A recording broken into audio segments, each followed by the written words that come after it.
So friends, मैं आपसे बात कर रहा था अभी मनी मार्केट के बारे में। तो हम लोग सबसे पहले तो यही समझेंगे कि आखिर ये मनी मार्केट क्या होता है। मनी मींस पैसा, मार्केट मींस बाजार, यानी ऐसा बाजार जिसमें पैसों का लेन देन होता हो, जिसमें पैसे खरीदे जाते हो और पैसे ही बेचे जाते हो। ये मार्केट आपका मनी मार्केट। बट यार, यहां से डेफिनेशन थोड़ी सी गड़बड़ हो रही है। अब सुनो, मनी मार्केट क्या होता है। मनी मार्केट जनरली वो मार्केट होता है जहां पर शॉर्ट टर्म सिक्योरिटीज। अच्छा, शॉर्ट टर्म सिक्योरिटीज से मुझे याद आया है, आप लोगों ने अकाउंट्स में कैश फ्लो स्टेटमेंट शायद पढ़ चुका होगा। कैश फ्लो स्टेटमेंट में आपने पढ़ा कैश एंड कैश इक्विवेलेंट। इसका मतलब कैश और कैश जैसा। वहां पर आपने शॉर्ट टर्म इन्वेस्टमेंट भी इसके अंदर पढ़ा होगा, यानी जो शॉर्ट टर्म इन्वेस्टमेंट होता है ना, वो कैश जैसा ही होता है।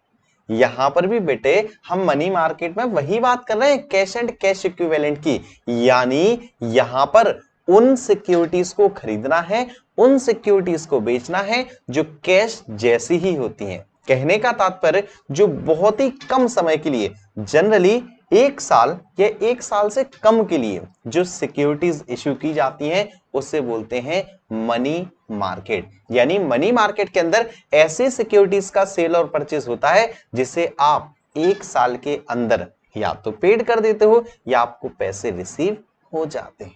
थोड़ा सा रीड आउट करेंगे, ज्यादा अच्छे से आपको बातें समझ में आएंगी। देखो, तो money market is a market for short term funds. कौन सा? इसमें सिर्फ शॉर्ट टर्म फंड्स आता है। Meant for user use for a period of up to 1 year. सिर्फ 1 साल तक के समय के लिए जहां पर आप सिक्योरिटीज का लेन देन करते हो, वो आपका money market. Generally money market is the source of finance for working capital. यहां पर सिर्फ वर्किंग कैपिटल के लिए भाई हम लोग लेन देन करते हैं। वर्किंग कैपिटल याद है क्या भैया? Working capital current assets minus current liabilities. हाँ भाई, करंट एसेट्स सपोज करो 10,000 की है, लाइबिलिटीज 12,000 रुपए की है, 2,000 और पे करना है ना, कहां से लाओगे पैसा? That is from money market. ठीक है, आगे रीड आउट करो। तो transactions of money market include तो lending and borrowing of cash for a short period of time. तो भाई आप पैसा उधार पे लेते हो, पैसा देते हो, बोरो करते हो, वो भी 1 साल, 1 साल से कम के लिए, यानी शॉर्ट पीरियड के लिए।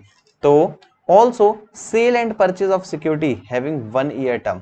तो 1 साल के अंदर आपको वापस मिल जाता है पैसा, 1 साल से कम के लिए, तो वो आपका मनी मार्केट के अंदर आएगा। तो देखो, फीचर्स ऑफ मनी मार्केट देख लेते हैं। तो भाई क्या क्या फीचर्स हैं किसके? मनी मार्केट के। ज्यादा अच्छे से बातें समझ में आई। तो पहला है हमारे पास मार्केट फॉर शॉर्ट टर्म। ये वो मार्केट है जहां पर आप शॉर्ट टर्म के लिए लेन देन करते हो, बहुत ही कम समय के लिए आप पैसे उधार पे लेते हो।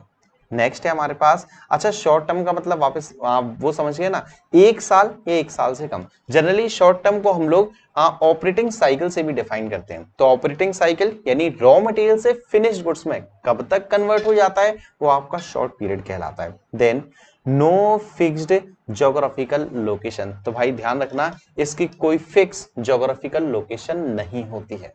ये सारा काम ऑनलाइन चलता है। जनरली बहुत ही कम समय के लिए आपको लेन देन करना पड़ता है। ठीक है, एक प्रॉपर फिक्स प्लेस इसकी नहीं है। इसके बाद मेजर इंस्टीट्यूशन। अब देखो यहां से बातें समझ में आएंगी कि भाई ये जो मनी मार्केट का काम है, ये करता कौन कौन है। ठीक है, कौन कौन शॉर्ट टर्म के लिए सिक्योरिटीज को खरीदता बेचता है? तो भाई देखो कौन कौन है। RBI, reserve Bank of India, commercial banks, LIC, life insurance corporation of India, GIC etcetera. तो ये सारी ही ऐसी चीजें हैं जो मनी मार्केट का इस्तेमाल करते हैं। ये सारे इंस्टीट्यूशन होते हैं जो मनी मार्केट में इन्वॉल्व होते हैं। Then common instruments. अब देखो इसके अंदर आता क्या क्या है, कौन कौन से इंस्ट्रूमेंट्स हैं, कैसे कैसे हम लोग पैसा इश्यू करते हैं। तो कॉल मनी के द्वारा, ट्रेजरी बिल्स के द्वारा, सीपी यानी कॉमर्शियल पेपर के द्वारा, सीडी यानी सर्टिफिकेट ऑफ डिपॉजिट के द्वारा, और कॉमर्शियल बैंक बिल एक्सेट्रा के द्वारा। अब ये जो इंस्ट्रूमेंट्स है ना, बहुत बहुत इंपॉर्टेंट है।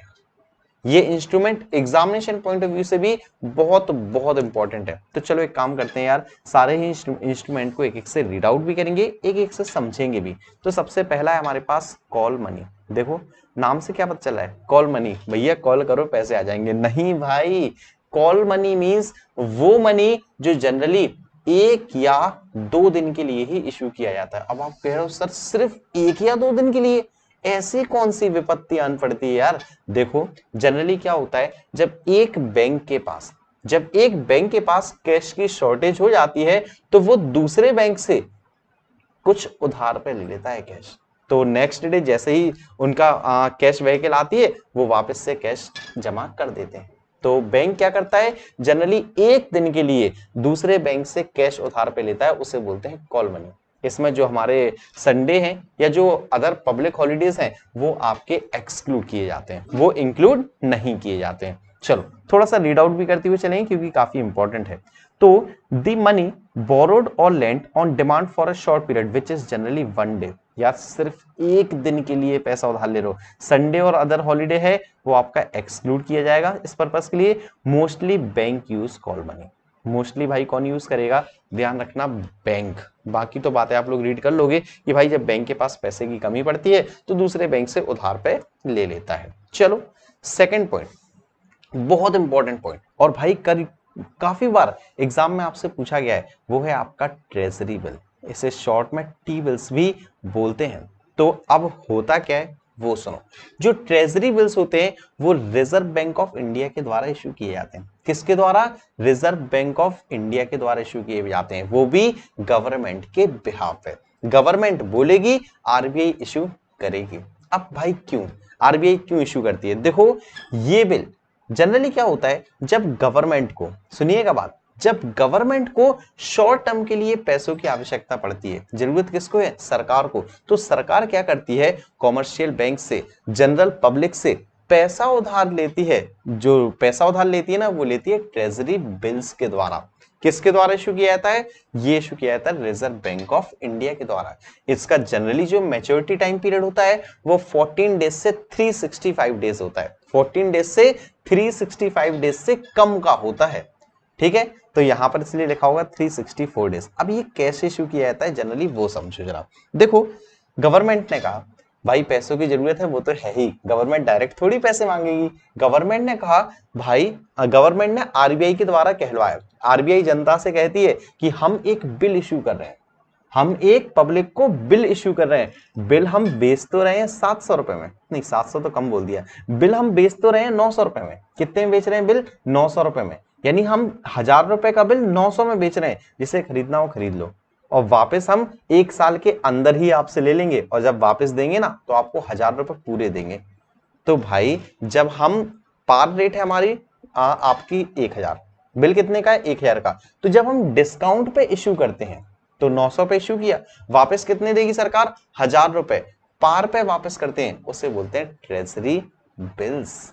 थोड़ी बहुत बातें हो सकता है समझ में नहीं आई हो, अभी रीड आउट करेंगे ना सब क्लियर हो जाएगा। देखो तो treasury bills are issued by the Reserve Bank of India on behalf of government. तो भाई गवर्नमेंट के बिहाफ पे आरबीआई इशू करता है। तो these bill enable government to get short term borrowings as these bill are sold to the banks and for general public. तो भाई ये बैंक्स को, जनरल पब्लिक को ये ट्रेजरी बिल्स बेचे जाते हैं। इसके बाद these are negotiable instrument. Negotiable means transferable, जिसे आप दूसरे को ट्रांसफर कर सकते हो। मेरे पास वो बिल है 1000 रुपए का, मैं किसी और को दे सकता हूं, ठीक है। एंड आर फ्रीली ट्रांसफरेबल, लिख भी दिया आगे। These are issue at discount, यहां से मेन बात ध्यान रखना, ये इशू किस पे किए जाते हैं, डिस्काउंट पे। 1000 की चीज 900 में बेची। These are considered safest investment as issued by the RBI. तो भाई आरबीआई के द्वारा इशू किया जाता है तो बहुत सेफेस्ट है, कहीं कोई रिस्क वगैरह नहीं होता है। दी मैच्योरिटी पीरियड कितनी होती है वो बात बता ही चुका हूं, 14 to 364 डेज। बाकी ट्रेजरी बिल्स को ही हम लोग जीरो कूपन बॉन्ड्स भी बोलते हैं। ध्यान रखना, जीरो कूपन बॉन्ड्स क्यों बोलते हैं वो भी सुन लो। As these are issue at lower price than the face value and repaid at par. ये इसलिए बोलते हैं क्योंकि इन्हें इशू किया जाता है डिस्काउंट पे, और जो रीपेमेंट किया जाता है वो एकदम पार पे किया जाता है। पार मींस 1000 की चीज तो 1000 रुपए वापस कर दो, लेकिन इश्यू किस पे की थी, डिस्काउंट पे, इसीलिए इसे बोलते हैं जीरो कूपन बॉन्ड। तो these are available for minimum amount of ended multiple there of. तो भाई ये जैसे 1000 का बिल है तो 1000 इसकी एक मिनिमम अमाउंट रहेगा। अब आपको सपोज करो 1 लाख रुपए के चाहिए तो आप 1000 के मल्टीपल में ले सकते हो, यानी आप 1000 इंटू 100 कर दो, 100 बिल ले लो तो भाई 1 लाख रुपए हो गया। इस टाइप से आपका चलता है। एग्जाम्पल लिखा है, आप चाहो तो रीड आउट कर सकते हो। बाकी मैं आता हूं आपका तीसरे पे, कॉमर्शियल बिल। भाई अब मैं क्या कहूँ इसके बारे में, आप लोग ऑलरेडी पढ़ चुके हो। कॉमर्शियल, कॉमर्स से वर्ड बना है यार। अकाउंट्स याद है क्या 11th क्लास की? बिजनेस पढ़ रहे हो तो अकाउंट्स तो सबके पास होगी। याद है अपन ने एक चैप्टर पढ़ा था bills of exchange, bills receivable, bills payable, promissory note, ये सारी बातें पढ़ी होंगी यार। वही है भाई कॉमर्शियल बिल। जब वो बिल जो एक बिजनेस दूसरे बिजनेस के लिए इश्यू करता है। यार जब हम लोग उधार में ट्रांजेक्शन्स कर रहे हैं ना, देखो बिजनेसेस में क्या होता है, काफी ट्रांजेक्शन्स चलती हैं।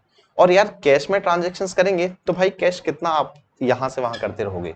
तो जनरली जो बिजनेसेस की ट्रांजेक्शन्स हैं वो उधार में चलती हैं, क्रेडिट में चलती हैं। तो जब क्रेडिट ट्रांजैक्शंस होती हैं तो एक बिल, एक बिजनेस दूसरे बिजनेस को एक बिल देता है जिसे बोलते हैं कॉमर्शियल बैंक, कॉमर्शियल बिल। ये क्या होता है, ये ओरिजिनल बिल होते हैं। ओरिजिनल कहने का मतलब ये है कि आप इसे बैंक से डिस्काउंट भी करवा सकते हो। भाई डिस्काउंटिंग वाली एंट्रीज याद है क्या 11th क्लास की? जिन्हें याद हो वो जरा कमेंट बॉक्स में लिख के भेजो। डिस्काउंट करवाते थे बैंक से, बैंक हमारा एक डिस्काउंटिंग चार्ज भी काट लेता था, शायद गलती से याद हो तो भाई ड्रॉअर ड्रॉई की बुक्स में क्या एंट्री होंगी जरा मेरे को कमेंट बॉक्स में बता दीजिएगा। ओके चलो अभी मैं वापस से आ जाता हूं देखो। और हाँ, इसका जो टाइम पीरियड रहता है जनरली 90 डेज का होता है। ठीक है, शॉर्ट टर्म के लिए है ये भी आपका। देखो जरा रीड आउट करते हैं। तो ट्रेड बिल्स और accommodation bills are drawn by one business from another. तो एक बिजनेस दूसरे के लिए इशू करता है। These are common instrument used in the credit purchase and sale. तो भाई ये क्यों करते हैं, सामान उधार पे खरीद रहे हैं, उधार पे बेच रहे हैं, इसलिए एक के लिए बिल्स रिसीवेबल, दूसरे के लिए बिल्स पेएबल। इसके बाद these have short term maturity period generally of 90 days. ठीक है, and can be discounted with the bank before the maturity period. तो भाई मैच्योरिटी से पहले आप बैंक से चाहो तो डिस्काउंट भी करवा सकते हो। These are negotiable instrument, negotiable यानी ट्रांसफरेबल। याद है हम लोग इंडोर्समेंट का केस पढ़ते थे तो हम जो क्रेडिटर था सी उसे इंडोर्स कर देते थे, यही है भाई। तो नेगोशिएबल है, आप किसी दूसरे को ट्रांसफर कर सकते हो। And can easily transferable. The ड्रॉई of the bill honours the bill on the due. तो जो ड्रॉई होता है वो भाई ड्यू डेट पे यानी जो मैच्योरिटी डेट होती थी उस पर पेमेंट कर देता था। बाई चांस पेमेंट नहीं होती थी तो डिसऑनर, डिसऑनर होता था तो नोटिंग चार्ज पे करना पड़ता था। अरे यार इन सब चीजों से कहने का मतलब ये है कि आप कॉमर्शियल बिल को आसानी से समझ चुके होंगे। चलो इसके बाद आओ, नेक्स्ट है हमारे पास सीपी। सीपी जिसे हम लोग बोलते हैं कॉमर्शियल पेपर। अब आप कहोगे सर कि ये नई वाला कौन सी है कॉमर्शियल पेपर? देखो कॉमर्शियल पेपर ये इंट्रोड्यूस किया था पहली बार 1990 में, 1990 में। ये होता है एक अनसिक्योर्ड प्रोमिसरी नोट। क्या होता है?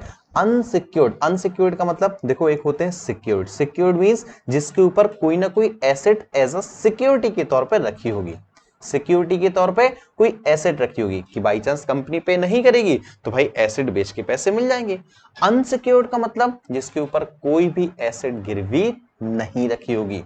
तो भाई ध्यान रखना, ये जो कॉमर्शियल पेपर होता है ना जिसे आप शॉर्ट में सीपी बोलते हो, ये अनसिक्योर्ड प्रोमिसरी नोट होते हैं, यानी इनके ऊपर कोई भी सिक्योरिटी गिरवी नहीं है। अब आप सोच रहे हो सर अनसिक्योर्ड है, कोई भी कंपनी इशू कर सकती है बिना किसी सिक्योरिटी के, भाई खा के भाग जाओ कोई दिक्कत थोड़ी है। नहीं भाई ऐसा नहीं होता। ये जो कॉमर्शियल पेपर है ना, ये सिर्फ और सिर्फ रेपुटेड जो कंपनीज हैं जिनकी गुडविल अच्छी है, जिनकी क्रेडिट वर्दीनेस अच्छी है मार्केट में, सिर्फ वही कंपनीज इश्यू करती हैं कॉमर्शियल पेपर। हर एक कंपनी इश्यू नहीं कर सकती है। देखो रीड आउट भी करते हैं थोड़ा सा। तो the commercial paper was introduced first time in 1990। Unsecured promissory note होता है ये, जो कि पब्लिक को या प्राइवेट सेक्टर कंपनीज इश्यू करती हैं। ठीक है, 15 दिन से 1 साल तक के लिए होते हैं। तो ये पब्लिक को या प्राइवेट कंपनीज को इश्यू की जा सकती हैं। सिंस कॉमर्शियल पेपर अनसिक्योर्ड है तो इसलिए वही कंपनी इश्यू करती हैं जिनकी गुड रेपुटेशन और क्रेडिट वर्दीनेस अच्छी हो। बाकी तो सब बकवास बातें हैं। एक लास्ट है हमारे पास सर्टिफिकेट ऑफ डिपॉजिट। तो भाई एक लास्ट पॉइंट क्या है, सर्टिफिकेट ऑफ डिपॉजिट। यार सीधा सीधा समझाता हूं आपको, घुमा फिरा के छोड़ो। देखो मेरे पास 10,000 रुपए थे। कितने रुपए थे? 10,000 रुपए मात्र मेरे पास। यार मैं गरीब आदमी, 10,000 भी पता नहीं मैंने कैसे गलती से बोल दिए, बहुत ज्यादा बोल दिए है ना। तो मेरे पास सपोज करो 10,000 रुपीज थे। अब यार मेरे को पता है खर्च हो जाते हैं यार बहुत जल्दी मेरे से। ठीक है, खर्च हो जाते हैं तो मैं गया किसके पास? बैंक के पास। मैंने कहा बैंक ये मेरे पैसे जमा कर लो। बैंक ने कहा क्या पगला वगला गए हो क्या यार, पैसे जमा कर लो। एक फॉर्म होता है भाई, वो फॉर्म भरो, अकाउंट नंबर डालो, उसमें लिखो कितने नोट हैं, कितने किस किस के नोट हैं, मतलब 2000 का है, 500 का। मैंने कहा अरे भाई झंझट है। मैंने पेन उठाया भाई, वो फॉर्म लिया, फॉर्म भर के दिया। फॉर्म के भी आपने हो सकता है देखा हो तो उसके दो पार्ट होते हैं, एक बैंक वाले काट के हमें पकड़ा देते हैं, एक बैंक वाला खुद रख लेते हैं। तो जो बैंक वाले काट के हमें पकड़ा देते हैं ना स्टैंप लगा के कि भाई ये आपका सबूत कि आपके पैसे बैंक अकाउंट में जमा हो गए, वही सबूत को यार सर्टिफिकेट ऑफ डिपॉजिट बोलते हैं। सर्टिफिकेट ऑफ डिपॉजिट यानी पैसा जमा करने का आपको जो सर्टिफिकेट मिल गया, that is certificate of deposit मेरे भाई। देखो रीड आउट कर लो। तो it is a time deposit which can be sold in the security secondary market. ध्यान रखना ये भी आपका सेकेंडरी मार्केट में बिकता है। Only bank can issued CD, तो सिर्फ और सिर्फ बैंक के द्वारा ही ये इशू किया जाता है, ठीक है। बाकी it is a bearer certificate और डॉक्यूमेंट ऑफ अ टाइटल, तो भाई ये बियरर होता है, जिसके हाथ में है समझ लो उसके पास पैसे हैं। तो ये नेगोशिएबल इंस्ट्रूमेंट होता है, आप किसी दूसरे को ट्रांसफर कर सकते हो। CD is issued by bank against the deposit kept by the companies and institution, तो भाई कंपनीज इंस्टीट्यूशंस के द्वारा जो डिपॉजिट्स की गई है उसके बदले में ये दिया जाता है। तो टाइम पीरियड इसका रहता है 91 to 1 year. These can be issued to individuals, corporations, companies during tight liquidity, ठीक है। तो बाकी सब कुछ बातें हैं, आप लोग रीड आउट कर सकते हो। तो भाई जनरली ये इंडिविजुअल्स, कॉर्पोरेशंस, कंपनी सबको इशू किया जाता है। किसके द्वारा इशू किया जाता है? जनरली बैंक्स के द्वारा। कब इशू किया जाता है? जब अपना पैसा आप जमा करते हो बैंक में, तब। तो भाई ये थे आपके इंस्ट्रूमेंट्स सारे के सारे मनी मार्केट के। तो फिर से एक बार कहूंगा कि भाई very very very very very very, कितना वेरी हो गया भाई, बहुत इंपॉर्टेंट टॉपिक यार। और चलो बाकी मैं जाते जाते तो नहीं भाई, नेक्स्ट वीडियो में जल्दी ही मिलूंगा। तो आपसे यही कहूंगा कि भाई अनअकैडमी ऐप इंस्टॉल कर लो। अगर चाहते हो मेरी लाइव क्लासेस, यार काफी सारी फ्री क्लासेस भी लेता रहता हूँ उसमें, ठीक है। तो अनअकैडमी ऐप इंस्टॉल कर लो और उसमें आपसे रेफरल कोड पूछा जाएगा। तो कोड शायद मैं आपको बार बार बता ही चुका हूँ, झांसी लाइव। कोड क्या यूज करना है? झांसी लाइव। तो झांसी वाले भैया, और लाइव मींस लाइव पढ़ाएंगे, तो झांसी लाइव कोड यूज करो, मेरी प्रोफाइल को फॉलो कर लो। तो कुछ जो फ्री मैटर है, फ्री जो भी वीडियोस हैं, उनका आनंद तो यार जरूर लो ही, कम से कम, है ना। पेड कोर्स लो या ना लो। चलो तो फ्रेंड्स, बाकी इंस्टाग्राम पे फॉलो कर लो। पीडीएफ चाहिए तो भाई Jhansi institute of commerce app install कर लो। बाकी क्या कहूँ, सारी फॉर्मेलिटीज आप लोग सभी लोग जानते ही हो, हर वीडियोस में वही डायलॉग मानने पड़ते हैं। तो मिलता हूं मैं आप लोगों से बहुत ही जल्द नेक्स्ट वीडियो में।